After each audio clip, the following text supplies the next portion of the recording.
Hey, what's up, Alpha Gang? It's Mike here from AlphaGenPerformance. Today we're doing a video on removing and replacing the stock BK2 turbo. I went on Instagram and I mentioned that I was replacing some gaskets on the car just around the O2 housing because I had a small leak. But then when I started doing that, I started looking at the stock turbo and I decided that I wanted to do a stuffed turbo. So I was going to send it to Turbo Parts Canada and they were basically going to give me a bigger wheel and bore it out as well too as an option. So it should get me a bit more power as well. So then I'll need to get retuned. Of course, doing that through Alpha Speed, who we partnered up with, as you guys have known from previous videos as well, that we are a Western Canada dealer for Alpha Speed. So yeah. Of course, if you have any inquiries or like get that done, BC, Alberta, Saskatchewan as well, hit us up, DM us on Instagram, drop a comment if you'd like as well too, or just email us at tuning@AlphaGenPerformance.com and we can make that happen. But anyways, back to the video. So far, the reason I'm getting this done is I had this here. I'll turn on a light here just so you guys can see. I'll get this going here. There's my O2 housing. You'll see it, the bolt is kind of staggered there because I already removed most of it. And I just sprayed a little bit of PB Blaster on the O2 sensors as well. So I'll actually jack this up and then just remove the O2 housing to replace the gaskets for the top as well as the bottom there that I still have to remove on the downpipe. Or at the bottom of the O2 housing connecting to the downpipe. But I've already taken this off just to get you up to speed. I've taken this little coupler off, which was just a couple clamps on there. Remove that to make some space. There's this vacuum hose as well too. That was just on my cold air intake or short ram intake. As you can see, I've already removed it, which was just a piping that went to the turbo there. So that's kind of where I'm at right now. There's a few bolts if you're kind of looking at it from here. There's a few in the front there. I'm hoping I can get away with not taking off this whole manifold and the whole housing, basically with the compressor housing and the turbo as well. So this whole assembly, I'm trying to get away with not removing that. I've talked to a couple people and they said that I can probably get away with just removing the turbo. Some of the areas might be a little bit tight to get at. I know there's a few oil lines and coolant lines I'll have to remove. You can kind of see a couple there. And then there's also a coupler, little V-band coupler I believe, which is sitting right there behind the turbo. So I'll have to get rid of a couple spots and see if I can access that. Worst case scenario, if I have issues with that, then I'll just remove the whole assembly and go from there. But then I'll also have to remove more components. But I'll take you along on that journey as I try to just remove the turbo today. And then if that doesn't work, we'll go take apart the whole assembly and show you what's all involved and how hard it was as well too. So if you're looking at getting a little bit more power, either out of your BK1 or your BK2 Genesis Coupe, then this will kind of give you an idea what's all involved. And definitely, of course, you're going to want to get retuned because, of course, you're going to be forcing more air into the engine. So by getting it retuned, you'll be able to get the most out of your car as well too, and just make it run smoothly with the whole process. So if you're curious before with the O2 housing and the gaskets, the reason I also got new studs is here's the package. Of course, I just got through Hyundai. Pretty much all new studs and hardware. Some little nuts there. But the people that did, the company that did, I won't name names. I knew they were going to break some studs originally when I had the O2 housing replaced. I just didn't want to deal with it because I knew that was going to happen. But I kind of got a mix of different hardware and bolts that came part of it that I was pulling apart that didn't fit properly. So I'm hoping the threads aren't too messed up. I tested some of the nuts on the old studs and such as well too, just to make sure that they did work and it wasn't new hardware they put on. But still have to pull one more off and see how it works. But worst case scenario, if I'm having issues, then I'll probably just take it apart and then bring it to a machine shop since I'm down for the winter. Car's not going anywhere for a few months, so I'll have some time to get that done. As well as I got some other goodies on the go that I've ordered for Veronica here in the back. but that'll be for another video another time. So let's get started on this teardown, and we will see you soon. Alright, so plan of attack, I think what I'm going to do first is unclip this wastegate right there, and then take off these pieces right here, or these little bolts there, nuts. I think they're 10 mils probably.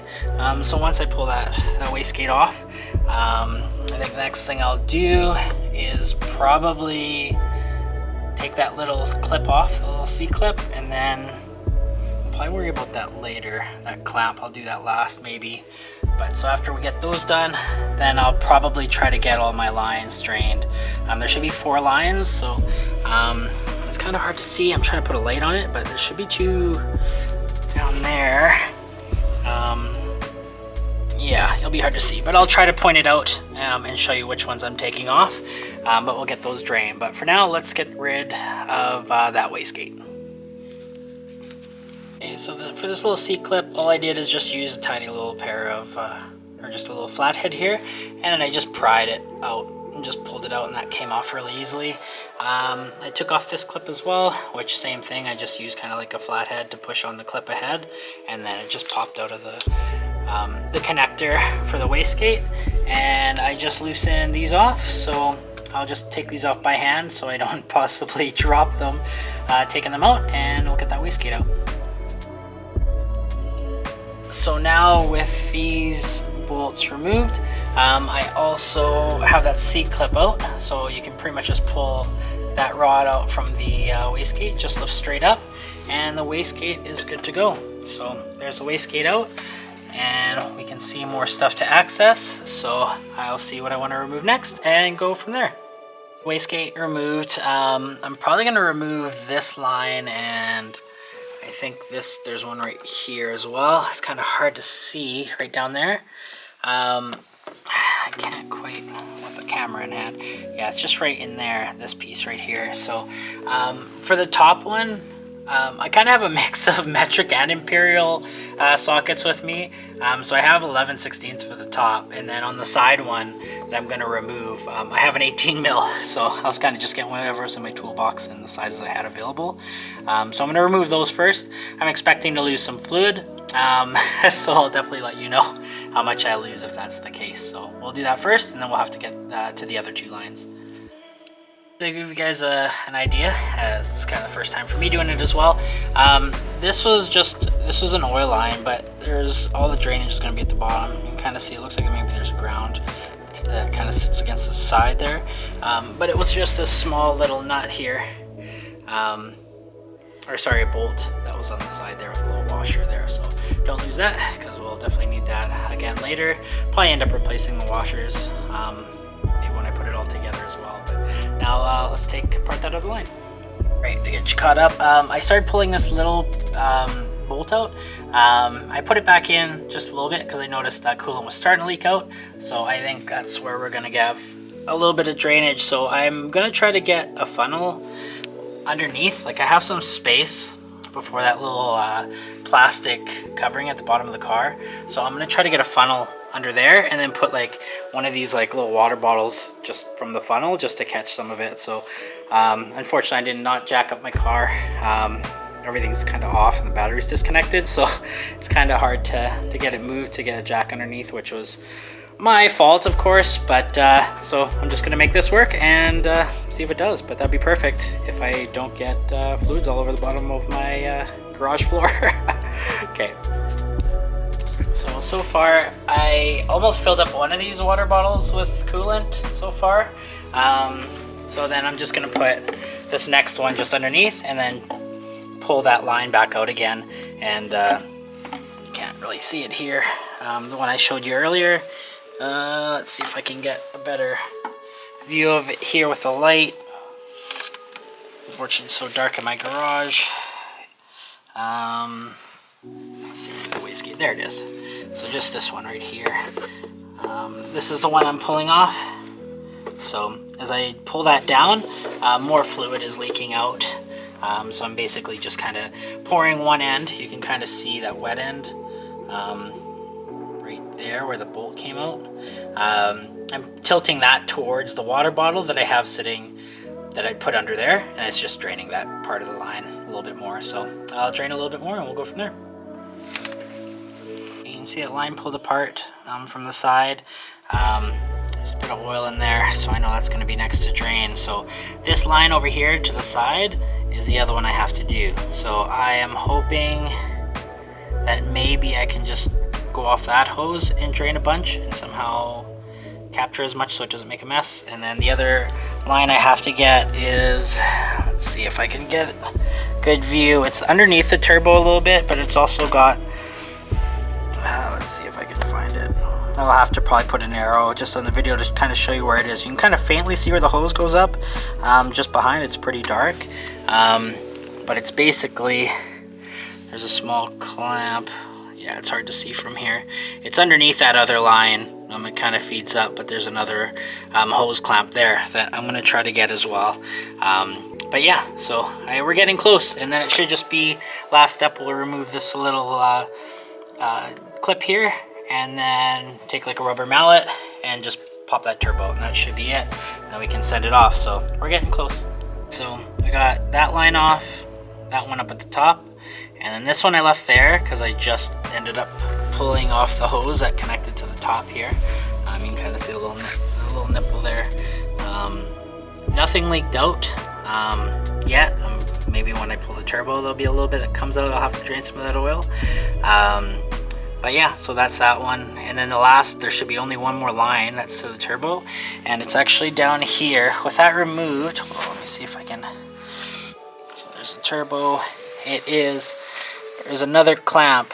It's right there. It's hard to see, but just on the other side of this line, there's a small little clamp that I can just get needle nose pliers and pull it to the side, and then I'll just pull that off. And then I think that should be it, unless there's something else that I'm missing, but it should just be that. And then the last part is that clip there. So yeah. So that line I discussed at the bottom is kind of hard to get that clamp off. So I pretty much have everything off that I need, including that V-band clamp that we loosened up earlier. So you can see it's loose there. So I'm just going to take this rubber mallet and then just give it a tap on the turbo to loosen it up. And then that way I should be able to manipulate the turbo and get to that hose clamp. And the taps, you can see it is loose now. So now I'm going to kind of just pivot the turbo just to get to the hose clamp that's further down underneath here. So I'm just going to move it out of the way a little bit, get that clamp, and pull the turbo, and we'll see what it looks like. Just so you can see what I have done, I pulled it out, the turbo there. Just watch, of course, the fins in the back. I mean, they're going to get replaced anyways, but there's the back that goes towards the exhaust housing. And then now that we have that out, the only piece holding it in is this was the clamp I couldn't get. If you can kind of see down there with the light, that's the only line I have to get off. So I'll pull that line off, and that's it. We'll get that turbo out. Right, so victory, we got it out. Once we tapped it out, I was able to kind of pull the turbo away, and that was the hose I was trying to get right here. I didn't have any fluids leak out. I thought I would lose some oil, but out of all of this, I lost a lot of coolant out of this line. That's about it. I filled up a few water bottles full of coolant, and I just had to drain out of this end and just kind of poured it towards like a water bottle. I was able to kind of squeeze in here, and then I just capped it or whatever and pull this back up, and it allowed like the coolant to kind of stop for a bit until I got another water bottle, and then I just put another one down there and pushed this back down to drain the remainder of it. But yeah, that's about it. You can kind of see the one line we pulled off here, and then there was like these two. We got this one right here, and then this one right here. This was the one that was hard to get off. So, but yeah, we'll look at the turbo and see what it looks like. This is a stock turbo. Everything on the inside looks pretty good. It spins pretty good. Wheel doesn't look bad. There's a line at the bottom that was a pain to get off. I might put some oil around there or something, or some kind of grease, so when I get it back on later, it'll be easier to get out. So we're gonna ship this off. I'll do a comparison of kind of before and after what the wheel looks like. So I'll get a video for you and get some footage of it. But here's the back on the exhaust side. That looks pretty good. So we'll compare that. So yeah, not too bad. Not a bad removal for sure. So it wasn't too bad.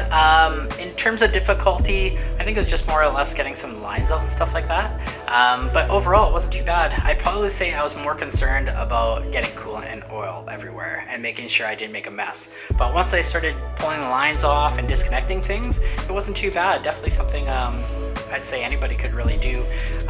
So now what we're going to do from here, got the turbo apart.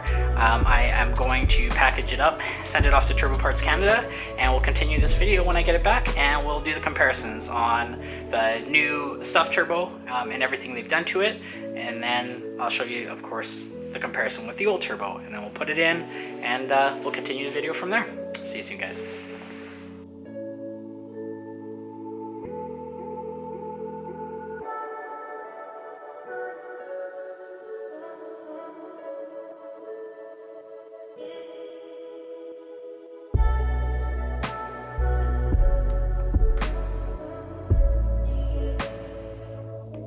So you saw the before and after of what the turbo looked like. I ordered the 68mm rebuild and upgrade service from Turbo Parts Canada. They also sent me some of the new hardware actually to go with the turbo. I'm piecing this back together. I'll actually probably just look at the old video or an old picture of my turbo just to make sure that everything's assembled correctly, how I had it before.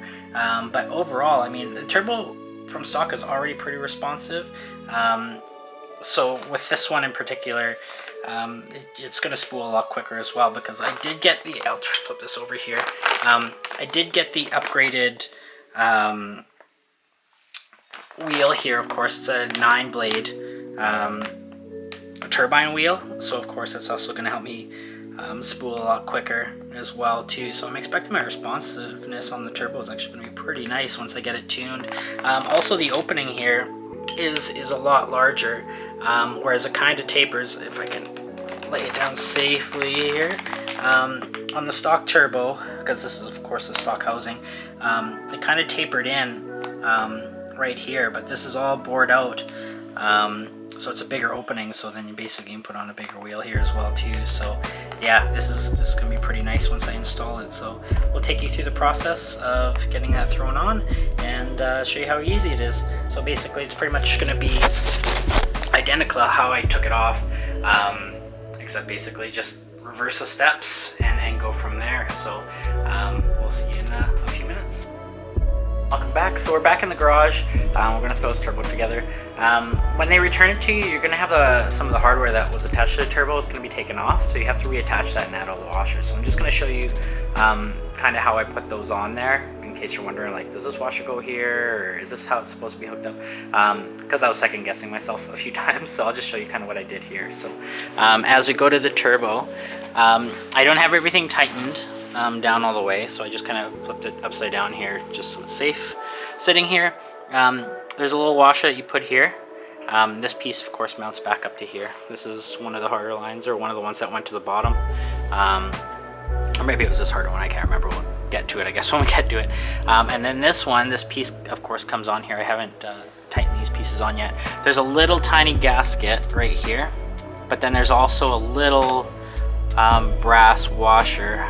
Kind of see the color in there, but it fits in this little opening, so I'm basically, once I tighten these up, it's going to make it nice and flush. So that's kind of how it sits, and now we'll just kind of go through the steps. What I plan to do first, I think, will be there's this line.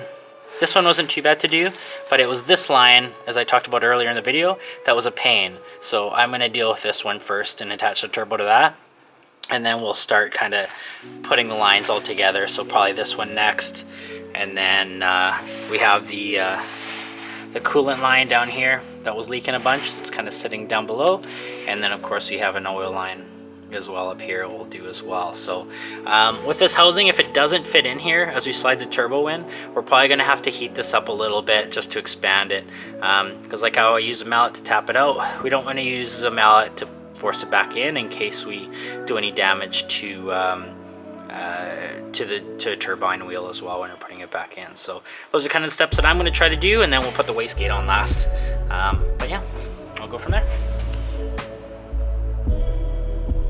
so first step, like I mentioned, there's that bottom line down here. We got it hooked on. You can kind of see me wiggling there. It's connected to the hose. That clamp that's around the hose, not gonna lie, it is a pain. I was messing with it for a while to get that hose on and then the clamp up. So just so you know, it's I think that's probably going to be the hardest part of the install. I did not enjoy that part. So but yeah, we'll carry on. We'll put on the next hose up and go from there. So the next part, as you can see here, I put on that next line.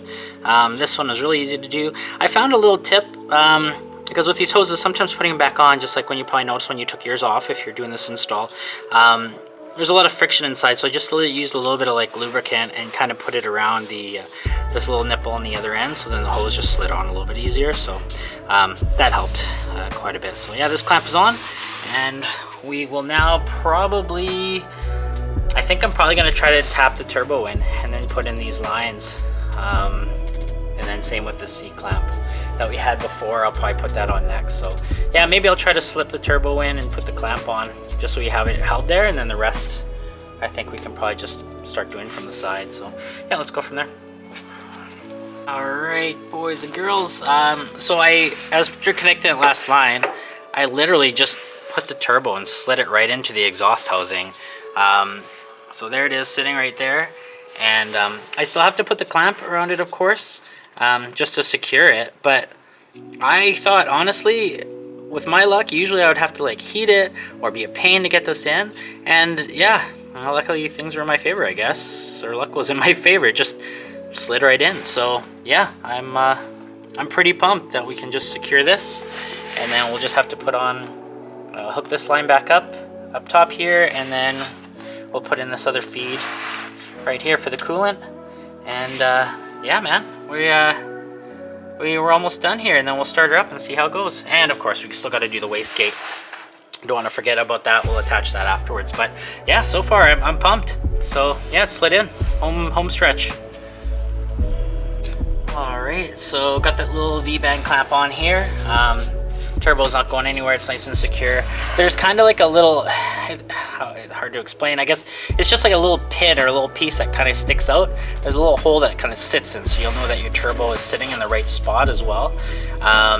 You'll know because it'll feel secure, and then you just take this on. Just take like a 10 millimeter socket or whatever, and just make it nice and snug. You don't have to over torque it because you don't want to strip it either, but just a decent amount that it feels nice and tight.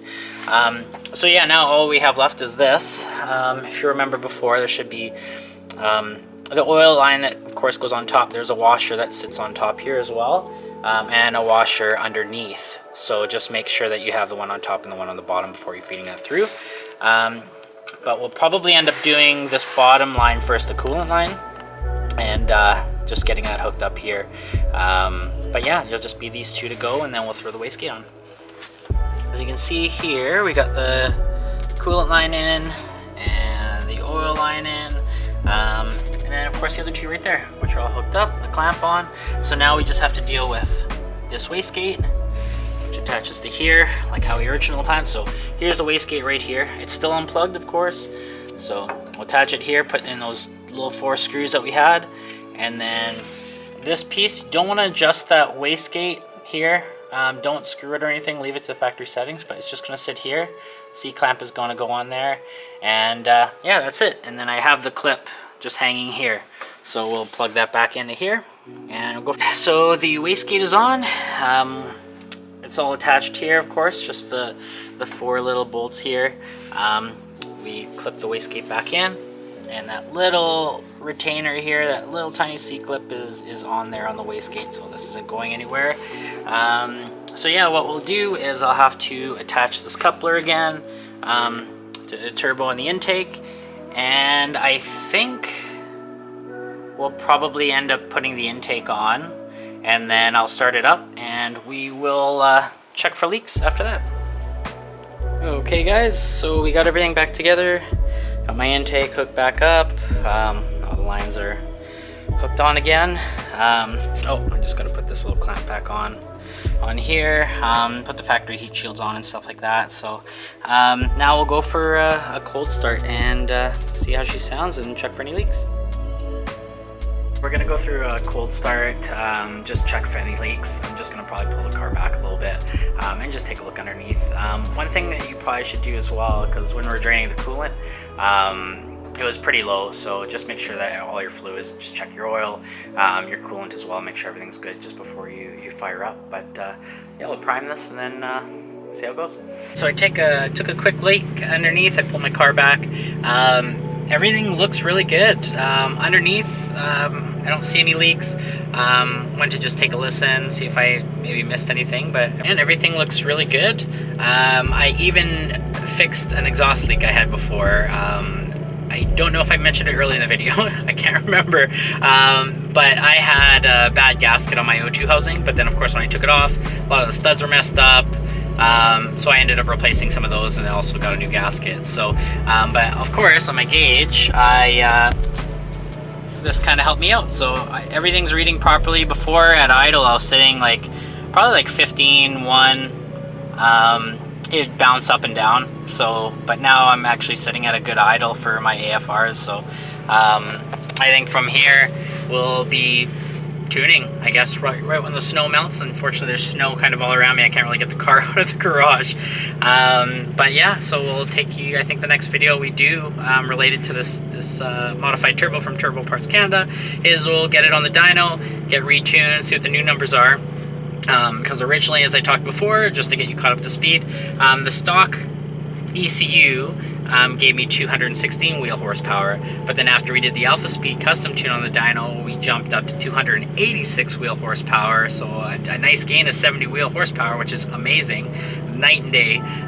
So hopefully maybe with this new setup, forcing a lot more air into the engine, of course, with that bigger inlet on the turbo and the quicker spooling wheel, hopefully we can see maybe 320 plus.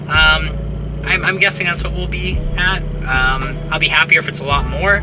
I know 10 FinTech in the east, in Ontario, they made around I think 375 with an external wastegate. So I mean that's pretty amazing. But if I hit 320 plus, I'll be happy with that. So it'll be better than what I have now. But anyways, if you like the video and if it helped you out, of course, and you decide to attempt this install yourself, give this video a like, comment, and subscribe, and we will see you next time. Thanks again, guys. Take care.